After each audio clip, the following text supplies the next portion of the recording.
C'est pas parce qu'un de vos enfants a un bon poste ou une affaire qui fonctionne bien que tous vos enfants doivent aussi gagner beaucoup d'argent. C'est pas parce que vous avez vos enfants, un de vos enfants qui est hétérosexuel que tous vos enfants doivent être des hétérosexuels.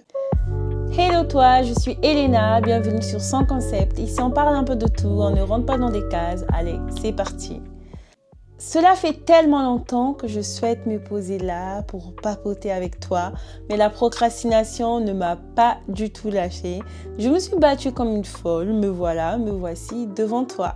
Aujourd'hui, je souhaite te parler d'un sujet que j'estime important, les parents comparateurs. Et oui, il y a des parents qui comparent leurs enfants entre eux.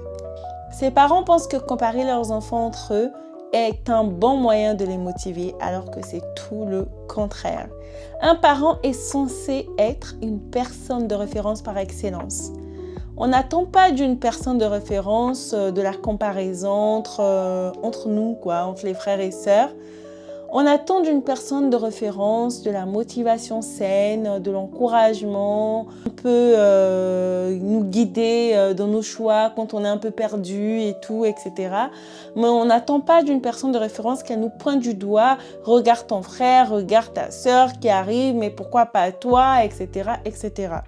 Parce que cela peut être très destructeur. Tous les enfants n'ont pas une capacité émotionnelle ou une intelligence émotionnelle à dire que non, le problème ne vient pas de moi.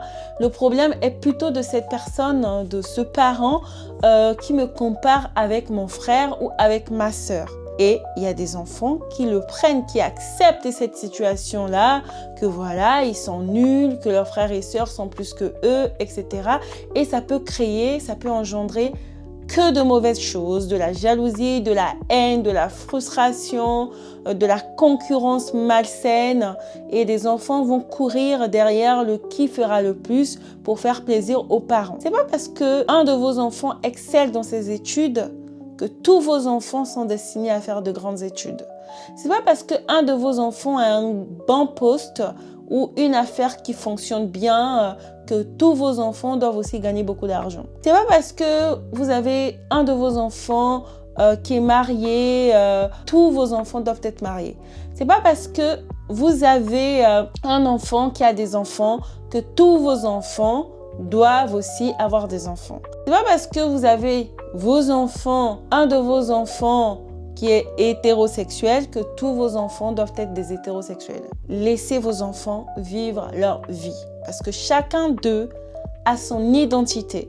Chacun d'eux a ses envies, a ses choix, ses préférences, ses passions. Ne vivez pas à la place de vos enfants. Vous avez déjà vécu votre vie, vous vivez votre vie, vous avez votre vie. Laissez vos enfants vivre la leur librement. Tout ce que vous pouvez faire, c'est de les guider, de les accompagner, de les aimer.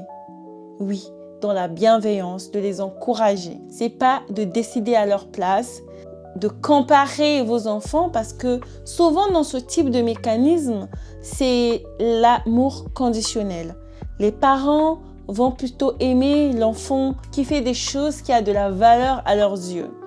Parce que ça sera un sujet de conversation avec leurs amis, regardez mon fils, regardez ma fille, etc., etc.